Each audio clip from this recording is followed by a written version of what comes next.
ایک تو mega money laundering کا کیس تھا, اس میں زرداری صاحب, فریاد کالپور صاحبہ کراچی میں وہ پیش ہوئے, لیکن اس میگا منی لانڈرنگ کو چونکہ ایک بڑی کورٹ دیکھ رہی ہے, سپریم کورٹ ہے, اسی لیے وہاں پر وہ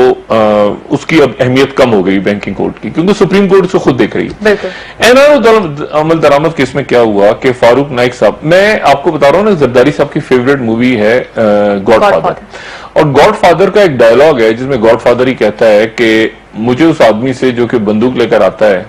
اس سے کم نقصان ہوتا ہے, اور اس وکیل سے زیادہ نقصان ہوتا ہے جو ایک بریف کیس لے کر اپنے ہاتھ میں آتا ہے. وہ بریف کیس والا جو ہے مجھے زیادہ نقصان پہنچاتا ہے. یہ اس کے گاڈ فادر کا ڈائلاگ ہے باقاعدہ. اچھا, اب بات یہ ہے کہ فاروق نائک صاحب آج پیش ہوئے, ہمارے انتہائی محترم فاروق نائک صاحب سابق چیئرمین سینٹ ہیں, اور وہ وزیر قانون بھی ہیں, اور وہ قائم مقام صدر بھی رہے ہیں. زرداری صاحب جب باہر جاتے تھے تو پیچھے فاروق نائک صاحب صدر ہوتے تھے ملک کے. اب فاروق نائک صاحب جو ہیں انہوں نے یہ کہا کہ یہ تو قبر کا ٹرائل ہے, محترمہ بے نظیر بھٹو صاحبہ کی قبر کا ٹرائل ہے, اور آپ ان کے اثاثے کیوں مانگ رہے ہیں؟ چیف جسٹس صاحب نے دوبارہ کہا کہ ہم تو یہ سوچ بھی نہیں سکتے. انہوں نے کہا کہ ہم تو توبہ توبہ, ہم تو یہ سوچ بھی نہیں سکتے. بے نظیر بھٹو صاحبہ کے اثاثوں کی بات ہم نہیں کر رہے, بے نظیر بھٹو صاحبہ کے اثاثوں والی انہوں نے بات وہ ان کی منظور کر لی, اور انہوں نے یہ کہا کہ آپ زرداری صاحب کو ترکے میں, وصیت میں, یا جو جائیداد چھوڑی ہے, ہم وہ پوچھ رہے ہیں کہ وہ زرداری صاحب کے وہ اثاثے زرداری صاحب ہم نے بتائیں عدالت کو کہ وہ کتنے غیر ملکی اور ملکی اثاثے چھوڑے ہیں, کتنی آف شور کمپنیاں ہیں ان کی. اب فاروق نائک صاحب کہتے ہیں وہ جو قانون کہتا ہے 5 سال کے, انہوں نے کہا جی آپ 10 سال کا بتائیے, 10 سال میں کتنا, 10 سال کی مدت ہے نا, 2007-8 سے آپ شروع کریں, 7-8 سے, تو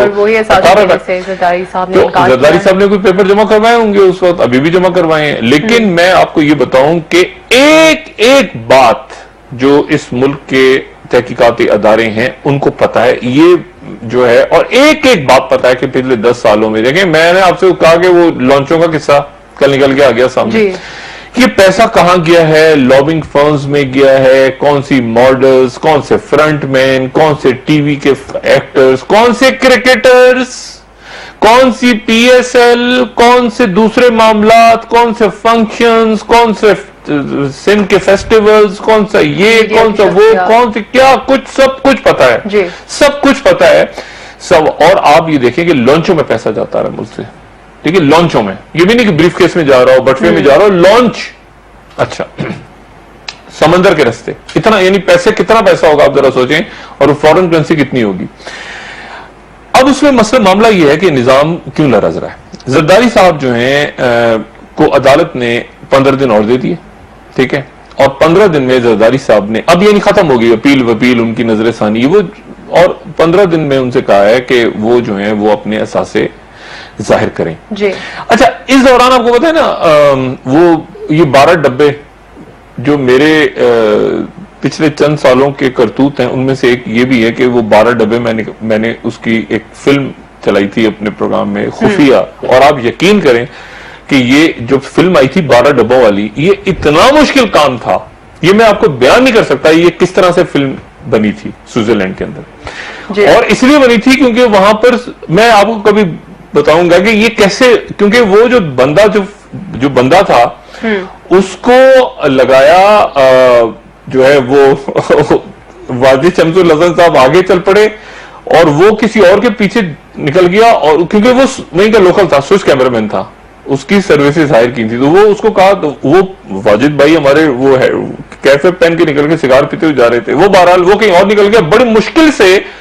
وہ ایک آدھ شاٹ ہم لینے میں کامیاب ہو گئے تھے, یعنی اس کا منظر جس میں واجد بھائی تھے, ورنہ واجد بھائی نکل گئے تھے سائڈ سے, یہ 12 ڈبوں سے وہ, لیکن وہ پھر واجد بھائی کا ایک اس میں آ گیا, واجد بھائی وہیں موجود ہیں. بہرحال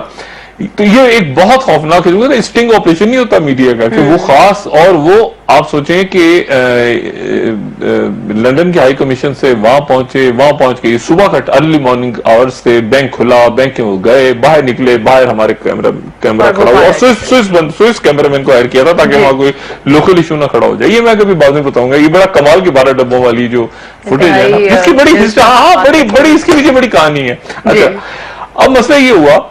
کہ عدالت نے کہا, اچھا وہ 12 ڈبے کدھر گئے, کدھر نہیں گئے. میں آپ کو بتاؤں یہ 12 ڈبے موجود ہیں, ان 12 کسی کا خیال ہے نا کہ وہ غائب ہو گئے، تحلیل ہو گئے ہوا میں، کہیں ادھر ادھر چلے گئے. یہ 12 ڈبے اور ان کا ریکارڈ کی کاپیاں کہیں نہ کہیں اس کرۂ ارض پہ موجود ہیں. ٹھیک ہے، یہ اگر واجد بھائی نے کہیں ضائع کر دیے، کسی نے ضائع کر دیے، کہیں نہ کہیں موجود ہیں ضرور. لیکن فاروق نائک صاحب سے آج عدالت میں بات کی گئی محترم جج صاحب کی طرف سے کہ آپ یہ بتائیے کہ وہ ریکارڈ جو ضائع ہو گیا ہے ان کا جی ضائع ہو گیا. تو عدالت میں باقاعدہ جسٹس اعجاز الحسن صاحب نے کہا، آنریبل جسٹس اعجاز الحسن صاحب نے، کہ عام تاثر یہ ہے کہ ریکارڈ زرداری صاحب نے خود ضائع کیا ہے. عدالت کے اندر یہ ہوا.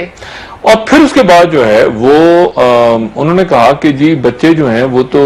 خود مختار ہیں. یہ فاروق نائک صاحب نے دلیل پیش کی. فاروق نائک صاحب نے کیا کیا ہے؟ مجھے فاروق نائک صاحب مطلب کس نہیں فاروق نائک صاحب کیا کر رہے ہیں مجھے نہیں پتا. اچھا، فاروق نائک صاحب کہتے ہیں اس کے بعد کہ جی بچوں کے اثاثے کیوں مانگ رہے ہیں آپ؟ بچوں کے اثاثے، بچے تو خود مختار ہیں. انہوں نے کہا جی بچے بالکل خود مختار ہیں، اور لیکن بچیاں جو ہیں وہ زیر کفالت ہیں زرداری صاحب کے. بچے 12 آپ سب کے اثاثے لے آئیں. اور پھر اس کے بعد